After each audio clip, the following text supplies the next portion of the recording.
Hi all, എല്ലാവർക്കും റീഡോ ലൈഫിൻ്റെ പുതിയ വ്ളോഗിലേക്ക് സ്വാഗതം. ഞാൻ കൂടുതൽ ഇൻട്രൊഡക്ഷൻ ഒന്നും പറയേണ്ട ആവശ്യമില്ല. നിങ്ങൾക്ക് ഈ ബാക്ക്ഗ്രൗണ്ട് കാണുമ്പോൾ തന്നെ അറിയായിരിക്കും ഞാൻ എന്താണ് പറയാൻ പോകുന്നതുള്ളത്. ഞങ്ങളുടെ വിഷു ആഘോഷത്തെക്കുറിച്ചിട്ട് നിങ്ങൾക്ക് കാണിച്ചു തരാൻ വേണ്ടിയിട്ടാണ് ഇന്നിപ്പോൾ ഈ വ്ളോഗ് ചെയ്യുന്നത്. പിന്നെ എൻ്റെ വിഷു മെമ്മറീസ്, എൻ്റെ വിഷുക്കാലങ്ങൾ എങ്ങനെയായിരുന്നു എന്നുള്ളത് നിങ്ങളോട് പങ്കുവെക്കണം എന്ന് ആഗ്രഹമുണ്ട്. അപ്പം അതാണ് അതിനു വേണ്ടിയിട്ടാണ് ഈ വ്ളോഗ് ചെയ്യുന്നത്. വിഷുക്കാലം എന്ന് പറയുമ്പോഴത്തേക്കും എന്നെ സംബന്ധിച്ച് അത് അവധിക്കാലം കൂടിയാണ്. നമ്മൾ അടിച്ചു പൊളിച്ചുകൊണ്ടിരുന്നൊരു കാലമാണ്. അപ്പം ഏപ്രിൽ മെയ് മാസങ്ങളിൽ പൊതുവെ ഞാൻ എൻ്റെ അച്ഛൻ്റെ തറവാട്ട് വീട്ടിലായിരിക്കും. അച്ഛൻ്റെ തറവാടെന്ന് പറയുന്നത് കുട്ടനാട്ടിലായിരുന്നു. അപ്പം അവിടെ ഇഷ്ടംപോലെ കസിൻസ് വരും. അച്ഛൻ്റെ വീട്ടിൽ അവർ 7 പേരാണ്. അപ്പം 7 പേരിൽ ഒരു 5 പേരുടെ മക്കളൊക്കെ വന്നാൽ തന്നെ അത്യാവശ്യം നല്ലപോലെ അംഗങ്ങളുണ്ടാവും. അപ്പോൾ നമ്മൾ ആ വീട്ടിലോട്ട് പോകുന്നത് വള്ളം കയറിയിട്ടൊക്കെ ആയിരുന്നു. വള്ളം കയറിയിട്ട് പോകും. പിന്നെ അതുപോലെ പ്രധാന പരിപാടി എന്ന് വെച്ച് കഴിഞ്ഞാൽ അവിടെ ഒരു ഉച്ച വരെ അവിടുത്തെ ആറ്റിൽ കിടന്നിട്ട് കളിക്കാനുള്ളായിരുന്നു. എല്ലാവരും കൂടെ ആറ്റിലിറങ്ങിയിട്ട് ഒരു ഉച്ച വരെ ആറ്റിൽ കിടന്നിട്ട് നല്ല വമ്പൻ കളിയായിരുന്നു. അത് കഴിഞ്ഞിട്ട് അമ്മമ്മ അപ്പോഴത്തേക്കും സദ്യ ഉണ്ടാക്കിയിരിക്കും. സദ്യ എന്ന് ഉദ്ദേശിക്കുന്ന അമ്മമ്മ ഓൾമോസ്റ്റ് എല്ലാ ദിവസവും ഇഷ്ടംപോലെ കറികളുണ്ടാക്കും. അന്ന് ദിവസം ഉൾപ്പെടെ എല്ലാ കാര്യങ്ങളും ഉണ്ടാക്കുന്നതിനാണ് ഞാൻ സദ്യ എന്ന് പ്രത്യേകം എടുത്തു പറഞ്ഞത്. ഉച്ചയാകുമ്പോഴത്തേക്ക് അമ്മമ്മ സദ്യയൊക്കെ ഉണ്ടാക്കിയിട്ട് അത് പോയിട്ട് കഴിക്കും. അമ്മമ്മയുടെ ഒരു സ്പെഷ്യൽ പിന്നെ മാമ്പഴ പുളിശ്ശേരിയുണ്ട്. അത് എന്താ പറയുക, അമ്മമ്മ ഉണ്ടാക്കി തന്നതിന് ശേഷം ഞാൻ അത്രയും ടേസ്റ്റുള്ളൊരു മാമ്പഴ പുളിശ്ശേരി എങ്ങൊന്നും കഴിച്ചിട്ടില്ല. അതെന്ന് വെച്ച് കഴിഞ്ഞാൽ നമ്മളുടെ വീടിൻ്റെ ഫ്രണ്ടിലൊരു കർപ്പൂര മാങ്ങയുണ്ട്. ആ കർപ്പൂര മാങ്ങയിലുള്ള മാങ്ങ അമ്മമ്മ പറിച്ചിട്ട് അത് വെച്ചിട്ടുണ്ടാക്കുന്ന ഒരു മാമ്പഴ പുളിശ്ശേരിയാണ്. അതും അമ്മമ്മയുടെ ഒരു സ്പെഷ്യൽ മാങ്ങ ചമ്മന്തിയാണ്. അമ്മമ്മ എന്ത് കറി ഉണ്ടാക്കിയാലും അമ്മമ്മയ്ക്കൊരു മാങ്ങ ചമ്മന്തി ഉണ്ടാക്കിയില്ലെങ്കിൽ ഒട്ടും തൃപ്തി വരത്തില്ല. അപ്പം ആ സ്പെഷ്യൽ മാങ്ങ ചമ്മന്തിയും കൂടെ കഴിച്ചിട്ടുള്ളൊരു വിഷുക്കാലം, അത് എന്താ പറയുക, എത്ര കാലം കഴിഞ്ഞാലും നമുക്ക് അത് ഒന്നും തിരിച്ചു കിട്ടത്തില്ല. അമ്മമ്മ മരിച്ചിട്ട് കുറച്ച് കാലമായി. അമ്മമ്മ അസൽ കുക്കാണ്. അമ്മമ്മ അറിയാവുന്ന എല്ലാവർക്കും അറിയാം. അമ്മമ്മ എക്സലൻറ്റ് കുക്കാണ്. എൻ്റെ ജീവിതത്തിൽ കണ്ടത് വെച്ചിട്ട് ഏറ്റവും നന്നായിട്ട് കുക്ക് ചെയ്യുന്നൊരു വ്യക്തി അമ്മമ്മയാണ്. അമ്മമ്മയുടെ ആ മാങ്ങ ചമ്മന്തിക്ക് പോലും ഭയങ്കര ടേസ്റ്റായിരുന്നു. എനിക്കൊന്നും അങ്ങനെയൊന്നും ഉണ്ടാക്കാനൊന്നും അറിയത്തില്ല. അത്രയും അംഗങ്ങളുണ്ടെങ്കിൽ പോലും അവർക്ക് എല്ലാവർക്കും ഫുഡ് ഉണ്ടാക്കി കൊടുക്കുക എന്ന് പറയുന്നത് അമ്മമ്മയെ സംബന്ധിച്ചിട്ട് ഭയങ്കര ഇഷ്ടമുള്ളൊരു കാര്യമായിരുന്നു. അമ്മമ്മ അവസാനം വരെയും ഇങ്ങനെ മക്കൾ കഴിച്ചോ എന്നുള്ളത് അമ്മമ്മ തിരക്കുമായിരുന്നു. ഇപ്പം വയസ്സായി കഴിഞ്ഞപ്പോഴത്തേക്കും അമ്മമ്മ ഇപ്പം അതൊക്കെ അവിടെ വെള്ളമൊക്കെ കയറിയിട്ട് വരേണ്ടതുകൊണ്ട് നമ്മളുടെ വീടിൻ്റെ അടുത്ത് അപ്പച്ചിയുടെ വീട്ടിലോട്ടാക്കി. അപ്പോൾ പോലും ഞങ്ങൾ ഞായറാഴ്ച ദിവസങ്ങളിൽ അമ്മമ്മയെ കാണാൻ വേണ്ടിയിട്ട് പോകുമ്പോഴത്തേക്കും അമ്മമ്മ ആദ്യം ചോദിക്കുന്നത് നിങ്ങൾ എന്തെങ്കിലും കഴിച്ചോ എന്നുള്ളതായിരുന്നു. അമ്മമ്മ മരിച്ച 100ാമത്തെ വയസ്സിലാണ്. പക്ഷെ അതുവരെയും നമ്മൾ കഴിച്ചോ, നമ്മൾക്ക് സുഖമാണോ എന്നുള്ള കാര്യം അമ്മമ്മ മസ്റ്റായിട്ട് തിരക്കിയിരിക്കും. എനിക്ക് അമ്മമ്മയെക്കുറിച്ചിട്ട് പറയുമ്പോൾ എപ്പോഴും എന്താ പറയുക, ആ മാമ്പഴ പുളിശ്ശേരിയാണ് എല്ലാ കാലത്തും ഓർമ്മ. മാമ്പഴ പുളിശ്ശേരിയും അമ്മമ്മ ഉണ്ടാക്കുന്ന മാങ്ങാ ചമ്മന്തി, അതാണ് എനിക്ക് എല്ലാ കാലത്തും ഓർമ്മ വരുന്നത്. ആ മാമ്പഴം ഉണ്ടാകുന്നത് ശരിക്കും വിഷുവിൻ്റെ സമയത്താണ്. എൻ്റെ വീട്ടിൽ എൻ്റെ അമ്മയുടെ അച്ഛൻ, എൻ്റെ അപ്പൂപ്പനാണെങ്കിൽ എല്ലാ ദിവസവും വെളുപ്പിനെ എണ്ണിക്കും. വിഷുവിൻ്റെ അന്നപ്പം കുറച്ചും കൂടെ രാവിലെ എണ്ണിക്കും. രാവിലെ എണ്ണിച്ചിട്ട് അപ്പൂപ്പൻ ചെയ്യുന്ന 2 കാര്യങ്ങളുണ്ട്. ഒന്ന് ഉണ്ണിയപ്പം ഉണ്ടാക്കും, അതുപോലെ തന്നെ വെണ്ണനെയ്യ് ഉണ്ടാക്കുന്നത്. പിന്നെ വെണ്ണനെയ്യ് ഉണ്ടാക്കാന്ന് വെച്ച് കഴിഞ്ഞാൽ നമ്മുടെ ഇപ്പോഴത്തെ പോലത്തെ ബട്ടറൊന്നുമല്ല. അപ്പൂപ്പൻ ശരിക്കും തൈര് കടഞ്ഞിട്ട് അതിൽ നിന്ന് വെണ്ണനെയ്യ് ഉണ്ടാക്കും.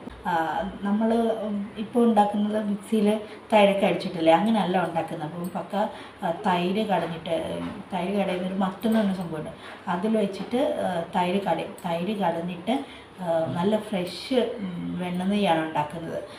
മിക്ക ദിവസങ്ങളിലും അപ്പോൾ വെണ്ണനെയ്യ് ഉണ്ടാക്കുമായിരുന്നു. പക്ഷേ വിഷു പ്രമാണിച്ചിട്ട് അന്നുണ്ടാക്കുന്ന വെണ്ണനെയ്യ് ഭഗവാന്റെ മുമ്പിൽ വയ്ക്കും. നമ്മുടെ വീട്ടിൽ ആ കാലത്ത് പശുവൊക്കെ ഉണ്ടായിരുന്നു. പശു ഉണ്ടായിരുന്നതുകൊണ്ട് മിക്ക ദിവസവും വീട്ടിൽ വെണ്ണനെയ്യ് ഉണ്ടാകും. അപ്പം ഞാൻ രാവിലെ എണീറ്റ് വരുമ്പോഴത്തേക്കും കാണുന്ന അപ്പൂപ്പൻ പിന്നെ തൈര് കടയുന്നതായിരിക്കും. അപ്പോൾ എൻ്റെ പ്രധാന പരിപാടി അവിടെ പോയിരുന്നിട്ട് അപ്പൂപ്പൻ ഉണ്ടാക്കുന്ന നെയ്യിൽ നിന്ന് എടുത്ത് കഴിക്കുന്നതായിരിക്കും. പക്ഷേ വിഷുവിൻ്റെ അന്ന് ഭഗവാന് വെച്ചിട്ടേ നമുക്കൊക്കെ തരത്തുള്ളൂ.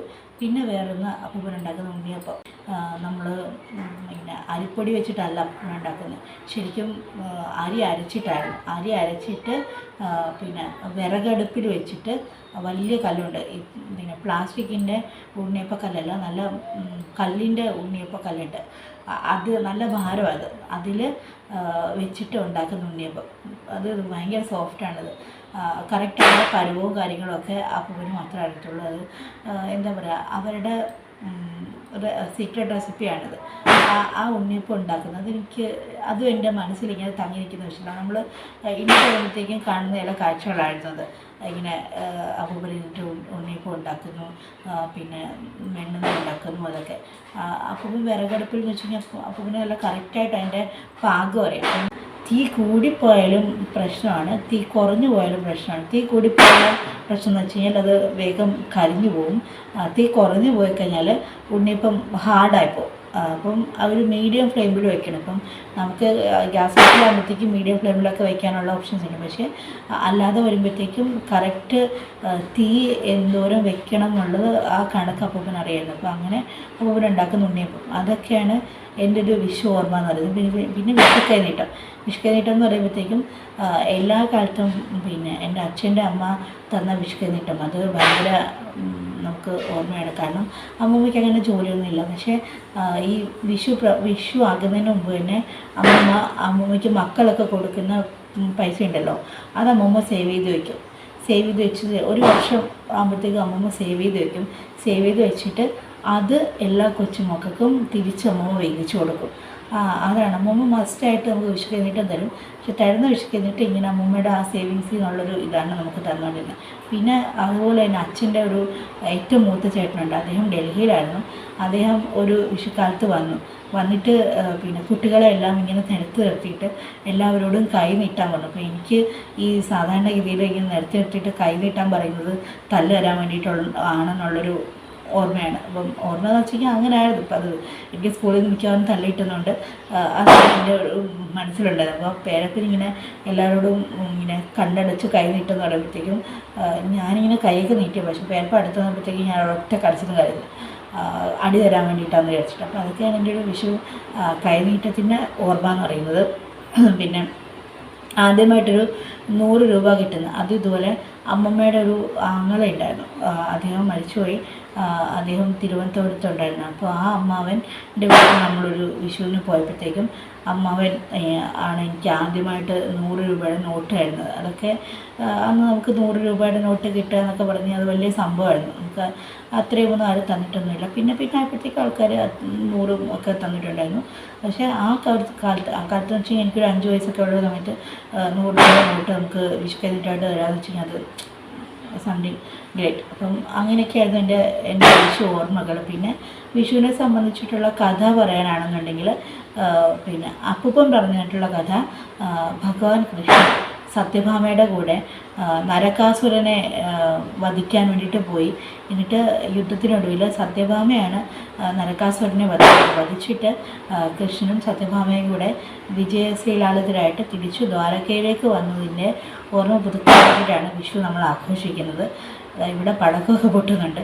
പിന്നെ വേറൊരു കഥയുള്ളത് രാമായണവുമായിട്ട് ബന്ധപ്പെട്ടിട്ടാണ്. രാമായണമായിട്ട് പറയുന്നത് രാവണൻ പിന്നെ ലങ്കയിലോട്ട് സൂര്യൻ ഒരുപാട് പ്രകാശിക്കുന്ന രാവണൻ ഇഷ്ടമല്ലായിരുന്നു. അപ്പോൾ അതുകൊണ്ട് സൂര്യനെ മറച്ചു വെച്ചിട്ട് സൂര്യൻ വീണ്ടും ലങ്കയിൽ ഉദിച്ചു വരുന്നത് രാവണൻ മരിച്ച എന്നാണ്, അതായത് രാവണനെ കൊന്ന എന്നാണ്. പ്രധാനമായിട്ടും നമ്മളുടെ ന്യൂ ഇയർ മലയാളികളുടെ പുതുവർഷമാണ് വിഷു എന്ന് പറയുന്നത്, മേടം 1.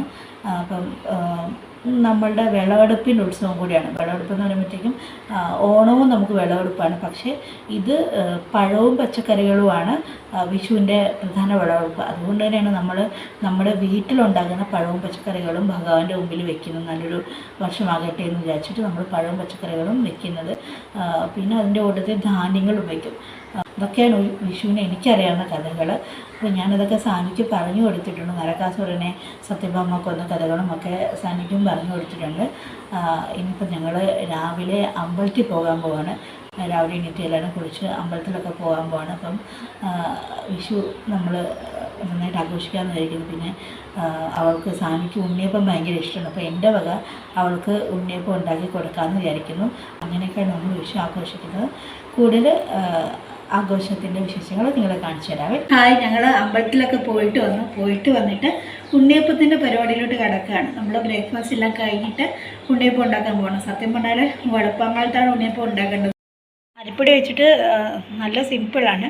ഇതിൻ്റെ അകത്ത് അരിപ്പൊടി കുറച്ചുണ്ട്, പിന്നെ ഗോതമ്പൊടി ഒരുപാട് ഇടാൻ പാടില്ല. ഒരുപാട് ഇട്ടാൽ അതിൻ്റെ ടേസ്റ്റ് തന്നെ മാറിപ്പോവും. പിന്നെ അതുപോലെ പഴം, റോബസ്റ്റ അല്ലെങ്കിൽ പാളയംകോടൻ പഴം ഇടാം. എനിക്ക് പാളയംകോടൻ പഴമാണ് കിട്ടിയത്, അപ്പോൾ ഞാനൊരു 3 പാളയംകോടൻ പഴം ഇട്ടിട്ടുണ്ട്. പിന്നെ ശർക്കരയാണ് ഇതിൻ്റെ അകത്ത് ചേർക്കുന്നത്. ഇതിൻ്റെ അകത്ത് നമ്മൾ പഞ്ചസാര ചേർക്കത്തില്ല, ശർക്കര നമ്മൾ പാനിയാക്കിയത് ചേർത്തിട്ടുണ്ട്. അതിൻ്റെ കൂട്ടത്തിൽ എള്ള് ഞാൻ നെയ്യിൽ വറുത്തിട്ട് എള്ള് ഇട്ടിട്ടുണ്ട്. എനിക്ക് തേങ്ങാക്കൊത്ത് കിട്ടിയില്ല, തേങ്ങാക്കൊത്ത് കിട്ടുവാണെങ്കിൽ അത് കുറച്ചും കൂടെ നല്ലതാണ്. അപ്പം ഇത്രയാണ് ഇതിൻ്റെ അകത്ത് സാധനങ്ങൾ.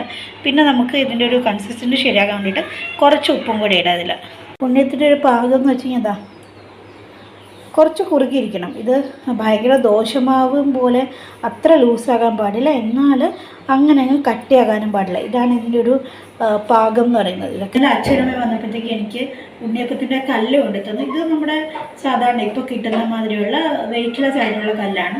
ഞങ്ങളുടെ വീട്ടിൽ ശരിക്കും ഒറിജിനലായിട്ടുള്ളത് നല്ല ഭാരമുള്ള ഉണ്ണിയപ്പം ചട്ടിയാണുള്ളത്. എന്താ പറയുക, ഉണ്ണിയപ്പക്കാരാന്ന് പറയുന്നത്. ആ ചട്ടി നമ്മൾ കാവിലെ പൂജയ്ക്കും ഒക്കെ എടുക്കുന്നത്, അതുകൊണ്ട് അത് മാറ്റി വെച്ചിരിക്കുകയാണ്. അപ്പോൾ അതിന് പകരമാണ് എനിക്കിപ്പോൾ ഈ ചെറിയ ചട്ടി വീട്ടിൽ ആരും ഉപയോഗിക്കാത്തതുകൊണ്ട് കൊണ്ടു തന്നത്. അപ്പോൾ നമ്മൾ അത് ഐശ്വര്യമായിട്ട് സ്റ്റൗവിൽ വെച്ചിട്ടുണ്ട്. അതിൻ്റെ മുമ്പിൽ കൂടെ വെക്കുന്നതായതുകൊണ്ട് ഞാൻ നമ്മുടെ ഇവിടെ ഉപയോഗിക്കാത്ത എണ്ണയാണ്, പുതുതായിട്ട് വാങ്ങിച്ച വെളിച്ചെണ്ണയാണ് എടുക്കുന്നത്.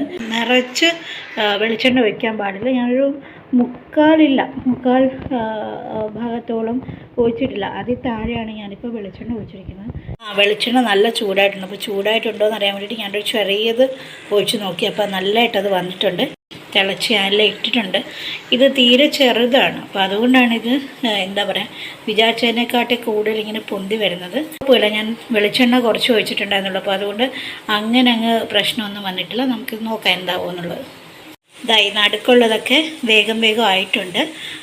സൈഡിലുള്ളതാണ് കുറച്ചും കൂടെ സ്ലോ ആയിട്ടുള്ളത്. പക്ഷെ നമുക്ക് നടുക്കുള്ളതൊക്കെ ബ്രൗൺ ആയതുകൊണ്ട് നമുക്ക് വേഗം എടുത്തു തുടങ്ങാതെ. നമ്മുടെ ഉണ്ണിയപ്പം എല്ലാം അപ്പോൾ അടിപൊളിയായിട്ടുണ്ട്. ഒരെണ്ണം നമുക്ക് ഭഗവാന്റെ ഫ്രണ്ടിൽ വെച്ചിട്ട് ബാക്കിയുള്ളത് സാന്തിക്ക് കൊടുക്കാം. ഉണ്ണിയപ്പം എങ്ങനെയുണ്ടെന്നുള്ള അച്ഛനും മോനെ കഴിച്ചു നോക്കാം. ഇട്ട് പറ കേട്ടോ, കഴിച്ചു നോക്കിയിട്ട് പറ.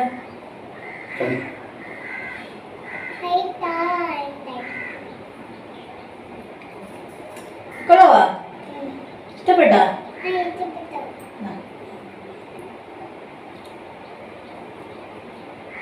ഞാനും അപ്പോൾ കഴിച്ചു നോക്കട്ടെ ഉണ്ണിയപ്പം എങ്ങനെയുണ്ടെന്ന് നോക്കാം. കൊള്ളാം, കുഴപ്പമില്ല. നമ്മൾ എല്ലൊക്കെ ഇട്ട് ഇടയ്ക്കിടയ്ക്ക് ഇങ്ങനെ കടിക്കാൻ കിട്ടും, അപ്പോൾ അത് നല്ല ടേസ്റ്റ് ഉണ്ട്. പിന്നെ തേങ്ങാക്കൊത്ത് ഉണ്ടായിരുന്നെങ്കിൽ കുറച്ചുകൂടെ നന്നായിരുന്നു. തേങ്ങാക്കൊത്തില്ലാത്തതുകൊണ്ട് കുഴപ്പമില്ല, ഇനി നമുക്ക് അഡ്ജസ്റ്റ് ചെയ്യാം. എങ്ങനെയുണ്ട് ഉണ്ണിയപ്പം? ഇഷ്ടപ്പെട്ടാ? എൻ്റെ ഭർത്താവ് അങ്ങനെ ഇങ്ങനെ നല്ല അഭിപ്രായമൊന്നും പറയാറില്ല. പറഞ്ഞ സ്ഥിതിക്ക് എന്തായാലും ഉണ്ണിയപ്പം അടിപൊളിയായിട്ടുണ്ടെന്ന് പുള്ളിക്ക് ഇഷ്ടപ്പെട്ട് ഇത്രേ ഉള്ളൂ ഇനിയിപ്പം. ഹായ് ഓൾ, നമ്മുടെ വിഷുവിൻ്റെ ബോക്സ് ഇതാ വന്നിട്ടുണ്ട്. ഞങ്ങൾ ഇത്തവണ നമ്മളുടെ ഫ്ലാറ്റിൽ തന്നെയാണ് വിഷുവൊക്കെ ആഘോഷിക്കുന്നത്. കാരണം ഇന്നലെ എൻ്റെ അച്ഛനും അമ്മയൊക്കെ ഇവിടോട്ട് വന്നായിരുന്നു. അപ്പോൾ നമ്മൾ ഇവിടെ ചെറിയൊരു ആഘോഷമൊക്കെ നടത്തി. എന്നിട്ട് അവർ വൈകുന്നേരം ആയപ്പോഴാണ് പോയത്. അപ്പോൾ ഞങ്ങൾ രണ്ടുപേരും മാത്രമല്ലേ ഉള്ളൂ, പിന്നെ കുഞ്ഞുമല്ലേ ഉള്ളൂ. അപ്പോൾ അതുകൊണ്ട് നമ്മൾ ഇവിടെ സദ്യ ഉണ്ടാക്കാൻ നിന്നില്ല. പകരം നമ്മൾ ഗോകുൽ ഊട്ടുപുരയിൽ നിന്ന് വിഷു സദ്യ വരുത്തുകയാണ് ചെയ്തത്. ബോക്സ് പോയി വാങ്ങിക്കുമായിരുന്നു. നമുക്ക് അവർ ഡെലിവറി ഇല്ലാത്തതുകൊണ്ട് നമ്മൾ പോയി വാങ്ങിച്ചു. പക്ഷെ കുഴപ്പമില്ല, ഇന്നിപ്പോൾ തിരക്കും കാര്യങ്ങളൊന്നും ഇല്ലാത്തതുകൊണ്ട് നമുക്ക് 10-15 മിനിറ്റിൽ പോയി വാങ്ങിക്കാൻ പറ്റി. ഞങ്ങൾ 2 പേർക്കുള്ള സദ്യയാണ് വാങ്ങിച്ചത്. 2 പേർക്കുള്ള സദ്യ എന്ന് പറയുമ്പോഴത്തേക്കും അത് 750 രൂപയാണ് ആയത്. അപ്പം തുറന്ന് നോക്കിയാൽ മാത്രമേ നമുക്കിത് 750 രൂപയ്ക്ക് വർത്താണോ ഇല്ലോ എന്നുള്ളത് പറയാൻ പറ്റത്തുള്ളൂ. എന്നാലും ഇവിടെ പാക്കിംഗ് ഒക്കെ അടിപൊളിയായിട്ടുണ്ട്. ബോക്സൊക്കെ അത്യാവശ്യം വലിയ ബോക്സാണ്. ഇത് തുറന്ന് നോക്കിയപ്പം ഇഷ്ടംപോലെ സാധനങ്ങളുണ്ട്. 2 ടൈപ്പ് അച്ചാറല്ല, ഒരെണ്ണം മാങ്ങാക്കറിയാണ്, പിന്നെ ഒരെണ്ണം പുളിയിഞ്ചിയുണ്ട്, അവിയലുണ്ട്, തോരനുണ്ട്, പിന്നെ കാളൻ, ഓലൻ, അതെല്ലാം ഉണ്ട്. ശരിക്കും പറഞ്ഞാൽ 2 പേരടങ്ങുന്ന ഒരു ഫാമിലിക്ക് ഇത് വളരെ കൂടുതലാണ്. വളരെ കൂടുതലെന്ന് വെച്ച് കഴിഞ്ഞാൽ നമുക്ക് അത്യാവശ്യമുണ്ട്, നമുക്ക് ഇതിൻ്റെ ആവശ്യമുള്ളൂ. പിറ്റേ ദിവസം കൂടി എടുക്കാനും മാത്രമുണ്ട്. ഇതൊരു തീയലാണെന്ന് തോന്നുന്നു. സാമ്പാറൊക്കെ വരുന്നുണ്ട്, ആ സാമ്പാറുണ്ട്. പിന്നെ 2 ടൈപ്പ് പായസം ഉണ്ടെന്നാണ് പറഞ്ഞത്. ഇത് സംഭാരം ഓലനും എന്തോ ആണ്. എന്തായാലും വലിയൊരു ബോക്സ് നിറച്ച് ഒരു സാധനങ്ങൾ വെച്ചിട്ടുണ്ട്. ഇത് രസമാണെന്ന് തോന്നുന്നു. രസമല്ല, പായസമുണ്ട്. ഇത് പരിപ്പ് പായസമാണിത്. പരിപ്പ് പായസമുണ്ട്. പിന്നെ സാമ്പാറാണ് തോന്നുന്നു. ഇത് സാമ്പാറുണ്ട്. പിന്നെ എന്തായാലും അത്യാവശ്യം ഇഷ്ടംപോലെ സാധനങ്ങൾ ഇതിൻ്റെ അകത്തുണ്ട്. അതാ പായസം വന്നു. പായസം എന്താ നോക്കൂ, നല്ല പോലെയുണ്ട്. വലിയൊരു ബോക്സാണിത്. നമുക്ക് 3 പേർക്കും സുഖമായിട്ട് കുടിക്കാനുള്ളത് ഉണ്ട് ഈ പായസം. അപ്പം 750 രൂപയ്ക്ക് എന്തായാലും ഈ ഒരു ബോക്സ് നല്ല വർത്തായിട്ടുണ്ടെന്ന് തന്നെയാണ് എനിക്ക് തോന്നിയിരിക്കുന്നത്. കാരണം നമ്മളിവിടെ സദ്യ ഒരുക്കാൻ നിന്ന് കഴിഞ്ഞാൽ അത് കൂടുതലാകും. ഞങ്ങൾ ഒരുക്കിയിട്ടുള്ളതുകൊണ്ട് എനിക്ക് നന്നായിട്ടറിയാം. നമ്മൾ പച്ചക്കറികളും എല്ലാം വാങ്ങിച്ച്, പിന്നെ സമയം നമ്മൾ 2 പേരല്ലേ ഉള്ളൂ. അപ്പോൾ അത്രയും നമ്മൾ ഉണ്ടാക്കി വരുമ്പോഴത്തേക്കും തന്നെ സമയം നല്ലപോലെ ആകും. നമ്മളത്ര സദ്യ എക്സ്പെർട്ടൊന്നും അല്ലല്ലോ. അപ്പോൾ അതിനതിൻ്റേതായ പോരായ്മകളും വരും. അപ്പോൾ അതുകൊണ്ട് നമുക്ക് സമയവും ലാഭമാണ്. പിന്നെ അതുപോലെ വെറുതെ അറിയാൻ മേലാത്ത പണിക്ക് പോയിട്ട് മെനക്കെടേണ്ട ആവശ്യമില്ലല്ലോ. ശരിക്കും ഫ്ലാറ്റിലൊക്കെ താമസിക്കുന്ന ആൾക്കാരെ സംബന്ധിച്ചിട്ട് ഇതുപോലെയുള്ള പിന്നെ വിഷു സദ്യയൊക്കെ ബോക്സിൽ കിട്ടുന്നത് ഭയങ്കര അനുഗ്രഹമാണ്. കാരണം നമുക്ക് നാട്ടിലെ പോലെയല്ല, ഒരുപാട് ലിമിറ്റേഷൻസ് ഉണ്ട്. നമ്മൾ അത്യാവശ്യം വേണ്ട പാത്രങ്ങളൊക്കെ അല്ലേ നമ്മൾ ഉപയോഗിക്കത്തുള്ളൂ. അല്ലാതെ നമ്മൾ ഒരു സദ്യ ഉണ്ടാക്കാനും മാത്രമുള്ള പാത്രങ്ങളും കാര്യങ്ങളും ഒന്നും ഇവിടെ ഉപയോഗിക്കാറില്ല. നമ്മൾ ചെറിയ ഫാമിലി അല്ലേ. അപ്പോൾ അതിന് നമുക്ക് ഒരുപാട് യൂട്ടിലിറ്റീസൊന്നും നമ്മൾ ഉപയോഗിക്കാത്തതുകൊണ്ട് നമുക്കിത് തീർച്ചയായിട്ടും വെർത്താണ്. എനിക്ക് പൊതുവേ ഗോലൂട്ടുപുരിയിലെ രസവും കാര്യങ്ങളൊക്കെ ഇഷ്ടമാണ്. ഞാൻ നേരത്തെയും കഴിച്ചിട്ടുള്ളതാണ്. അതുകൊണ്ടാണ് ഇവിടുന്ന് തന്നെ ഓർഡർ ചെയ്തത്. അപ്പോൾ ഏതായാലും നിങ്ങൾക്ക് വീഡിയോ ഇഷ്ടപ്പെട്ടെങ്കിൽ ലൈക്ക് ചെയ്യുക, സബ്സ്ക്രൈബ് ചെയ്യുക. വീണ്ടും കാണുന്നൊരു ബൈ.